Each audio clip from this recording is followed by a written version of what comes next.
Welcome.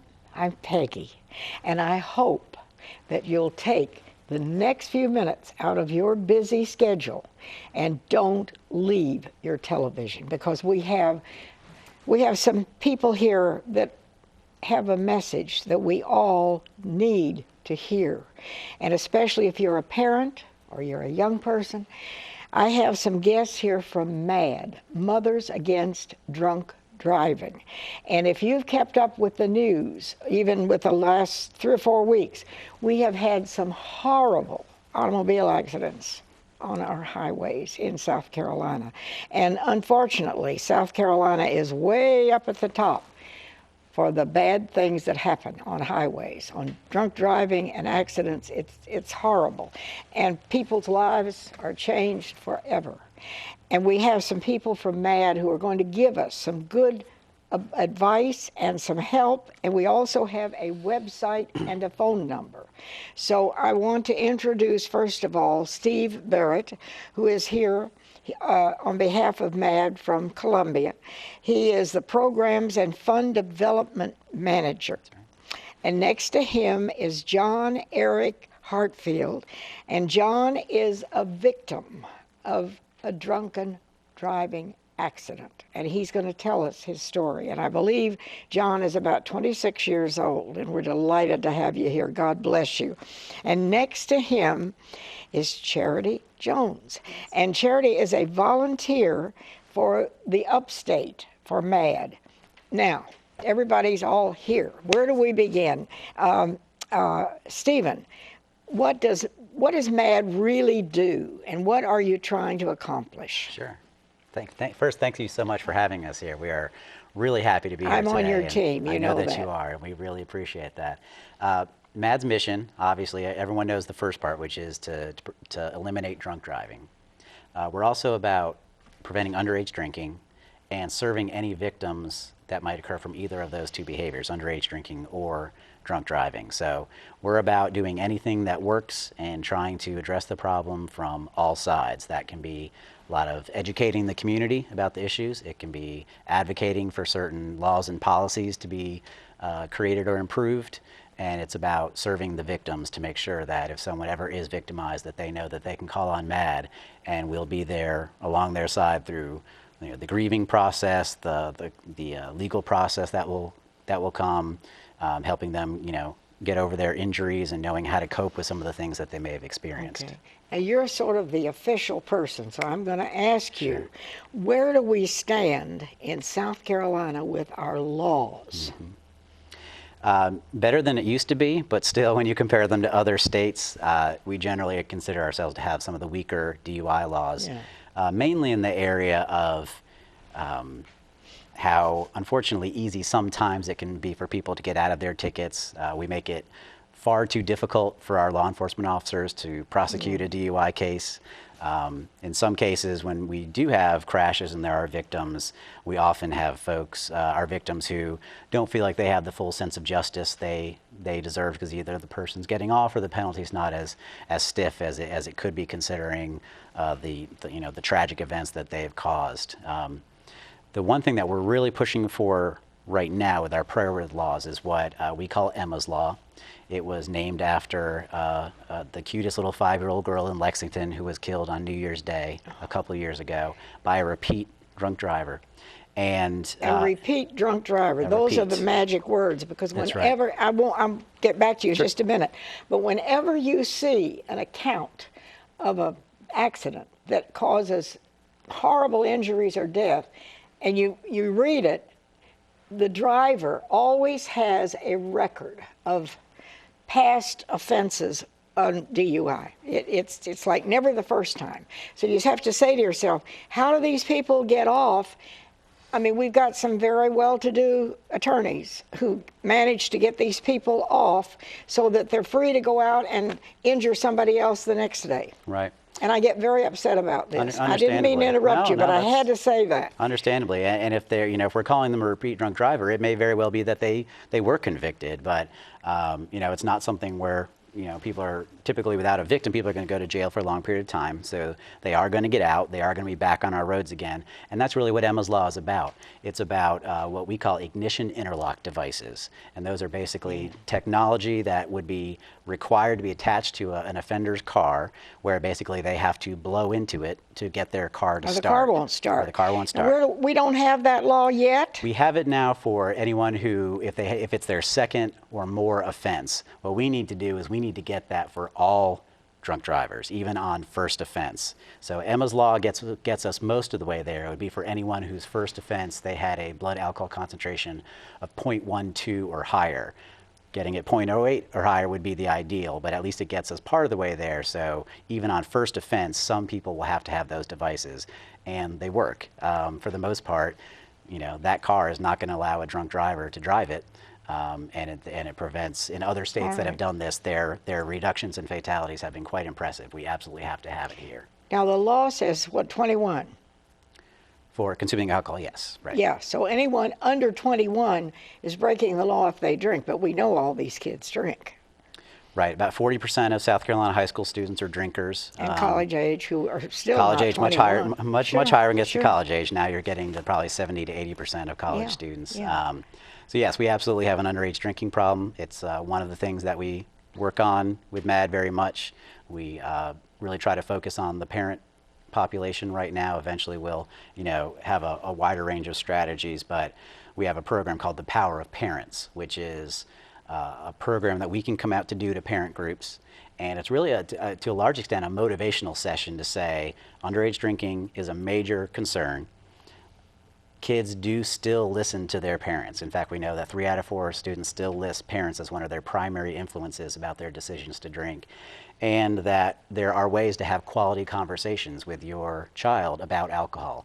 And so we motivate them to want to have these conversations, and then we give them a parent handbook that really walks them through everything to think about. So you are willing to go into into churches, into groups of neighborhood groups, whatever, and give programs. That's right. If there's a group of parents of teens that would like us to come and do that presentation. And is there a cost for this? There's not.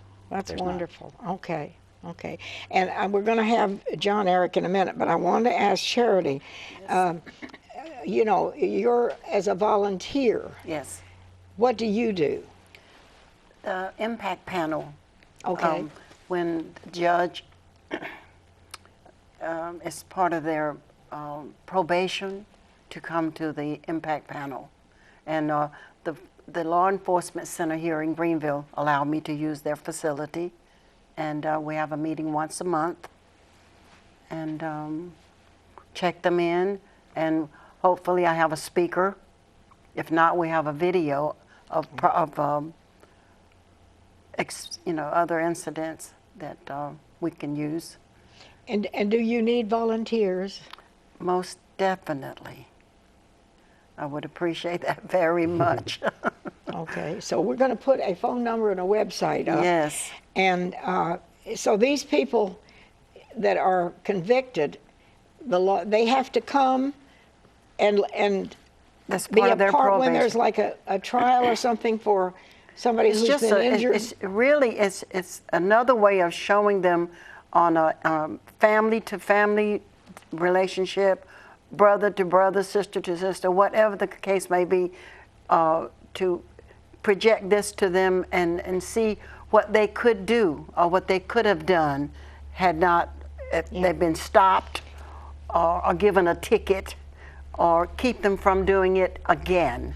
Keep them from drinking and driving again, and influencing their friends and neighbors not to do it. Well, now, Charity, one thing, before we went on the air, we were chatting, and you mentioned young people in particular, that they should be aware if they're out with a group of young people and they see the person who's driving has had something to drink, those young people should not get in the car with them. Most definitely do not get in the car with the person who is drinking. So teenagers need to be told that. Yes. And of course, then you say, well, if you're someplace, what do you do? Your parents will come for you, or you can dial 911 and we will send an officer to assist you to get home. anything, do not get in the car. So, and that goes, we talk about teenagers, but that's with anybody. With adults, that's true, with adults as well. Yeah, yeah. So our laws right now, we need to strengthen more than we have Yes, as compared to other states. Yeah, we need to make things easier on our law enforcement to keep us safe. And right now we make it too difficult sometimes for them to have to enforce the laws that we know will keep us safe. An officer, is there a law that if somebody causes an accident, they have to be given a test to see if there's alcohol involved? Yes, pretty much any time there's an accident involved, our law enforcement officers are very, very well trained. When someone's intoxicated, they've been drinking, our officers generally are very good at recognizing that, and they'll administer the appropriate test and take them to the station to blow in what's called the data master machine to get a fully accurate reading. It's kind of what happens from there where it seems too often that we make it difficult for them to then fully get that conviction. Can the person refuse to take the test? They can. There are penalties for refusing to take the happens? test. They lose their license for about 6 months, and they still could be charged with DUI. The officer can use other evidence other than the reading. But yeah, there are a lot of people who refuse the test. There are some penalties, but there's definitely a group of people who think your chances are better of getting out of a ticket if you don't blow into the machine. But so that's a part also of the laws that could be strengthened as well. And we need these devices on our, what they put it right down there. Yeah, the ignition interlock device, they kind of attach to the car right near the steering wheel, and you have to blow in them. There are cameras built into them, so a lot of times people ask, well, someone else will just blow until they'll start the car. Now, that's what somebody said to me, oh, that's useless, you know. It takes your picture. It takes the picture of the person who's blowing in the tube. So, and every month they have isn't the right. Well, oh, okay. Every month they have to go turn that in to have the images downloaded, and someone reviews that. And if someone else's picture appears there when they're taking it, then someone who's not approved to use that car, then the person still will get, kind of get violation points, and those add up to either having to go back to treatment or have the device longer, or maybe even having to go to jail. What does our law tell us about the length of time that a person cannot drive if they've been arrested for DUI? It varies depending on... are they free to go out the next weekend and do the same thing all over again? In most cases, no. But there are ways to get kind of temporary licenses, and some people definitely feel like those are far too lenient to get people temporary licenses to go just on what they call it, a restricted route permit, just to go to work or something like that. But the bottom line is we know that even when people get their license taken away, 50 to 75% of them are still going to drive. So that's why we advocate so much not focusing as much anymore on taking the license away for long periods of time, because we know they're still going to drive. It's getting these devices on the car so that when they do drive, they'll do it sober. Okay. We are going to go to a break, and when we come back, John Eric Hartfield is going to tell what happened to him. And believe me, it could happen to any of us. Stay tuned.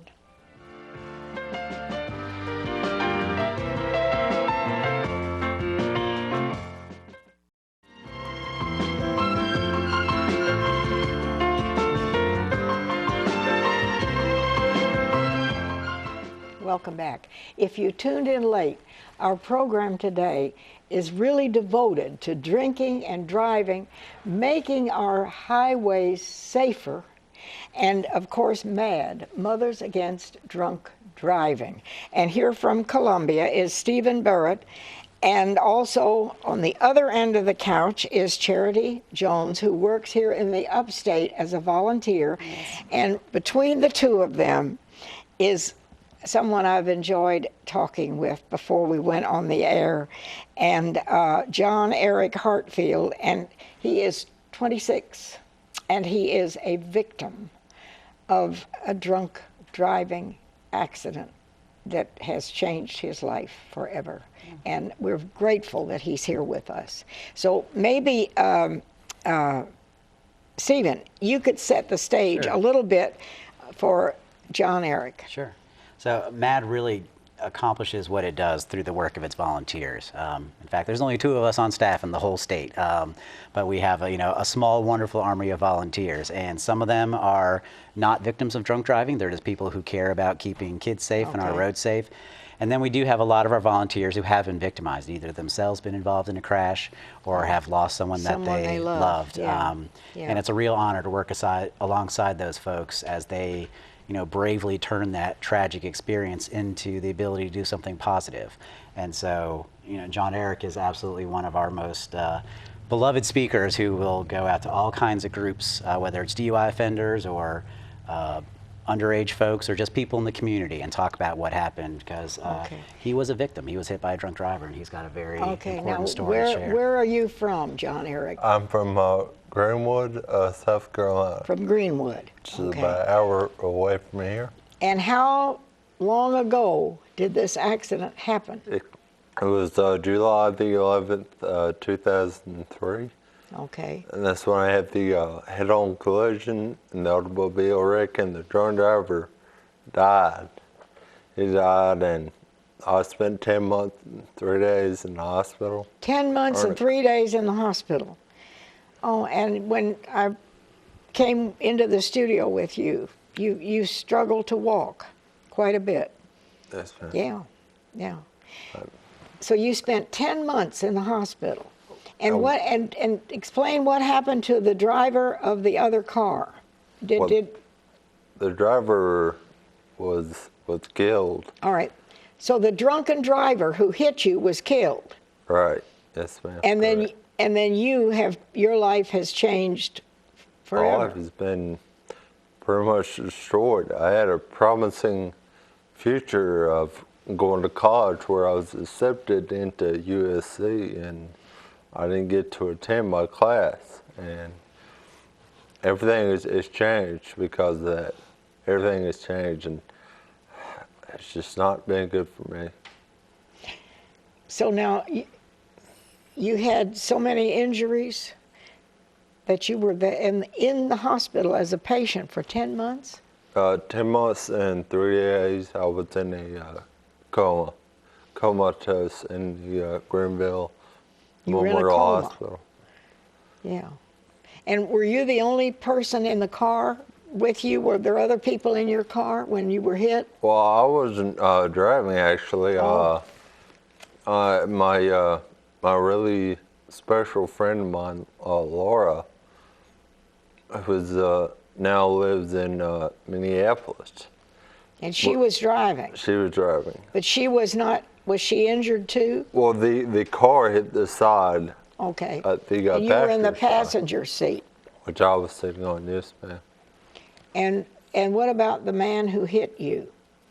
Obviously, they can't do anything to him. He's gone. He died. He's no longer with us. Did he die at the scene of the crash? He left the bar. He left the bar drunk, and they sold him too much alcohol. Yeah. Against the law already. So the people where the bar was, they kept giving him drinks, even though he was drunk. Apparently so, yes, ma'am. They just kept serving them. Once they get drunk, they don't really realize they're drinking too much, and they keep serving them, and they keep getting more and more money. Sure. Yeah. So. Yeah. I don't know.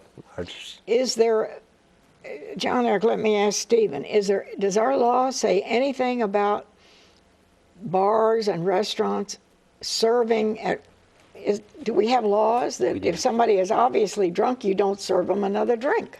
Right. We do. We have a law that says it is illegal to serve an already intoxicated patron.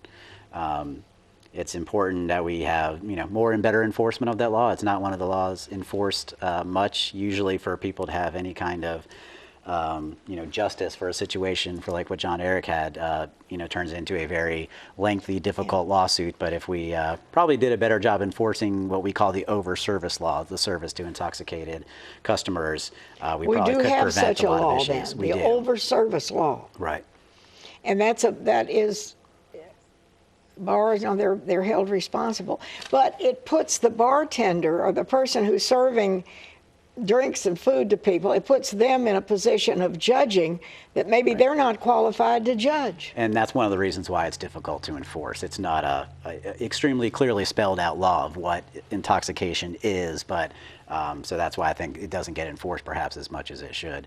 MAD in general does not get involved much in the way alcohol is served. We're more about people making that decision not to drink and drive, but we do advocate absolutely for everyone following the laws, and we definitely have a law that says you can't serve under 21 or provide to under 21, and we have a law that says you can't serve an intoxicated patron, and both of those need to be attended to much better than they are. And there is a law we need. What do we need now? We could phone our legislators. I mean, if they hear from enough people, they'll pay attention. If they get one or two phone calls, well, you know. But if they get 20 phone calls, believe me, they sit up and take notice. That's right. So, yes, thank you for mentioning that. The Emma's Law we talked about earlier, that would put the ignition interlock devices on first offense So if we, DUIs. as just everyday citizens, called our legislators and said, we want you to put Emma's Law Senate on Bill the books. 137. You don't even need the number. Everybody knows Emma's Law, I think a that's little right. 5-year-old girl. It passed the Senate last legislative, we have a right. 2-year legislative session. It needs to make it through the House this year. Absolutely, that's our number one priority, is to get Emma's Law through the House, hopefully in the same version as the Senate, so it'll be the same version. It can be signed and it can move on, but that will be our top priority this year, is we have to get those ignition interlock devices. They absolutely work. They save lives. There's no reason we shouldn't have them. If you're anywhere in the sound of my voice, or our voices, it'll take a minute of your time, and you call your legislator's office. I mean, it's so simple. That's right.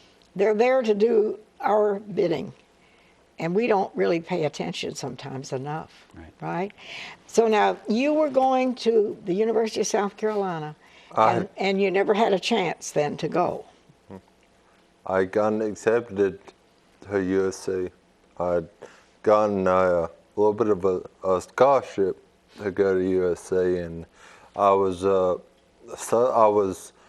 hit by a drunk driver who was driving in the wrong lane on the wrong side of the road. And I was hit head on, and he was killed.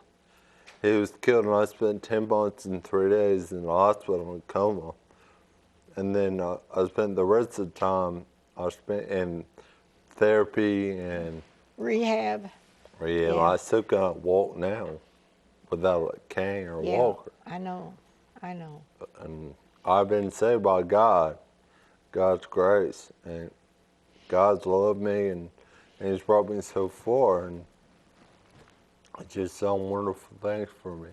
The drunk driver was killed, and I was with the person I was driving the car I was sitting in. She couldn't take it. She left and went to another state. Yeah. And I'm here by myself, and I'm just, I don't know, trying to do it. But you're doing good. You're doing a great job in going out and speaking. And do you go to schools? Do you go to high schools? Will they let you go into a high school and talk to these kids?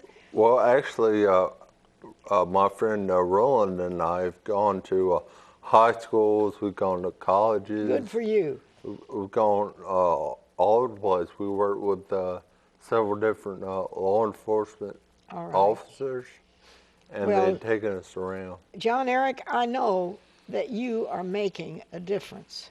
And if you can just get the message to some of these people, and if you're a parent, talk to your kids, because you can see what happened to John Eric, and his life will never be the same. And this happens too many times on our highways. And South Carolina we need to strengthen our laws. We need to back up our law enforcement people. That's right.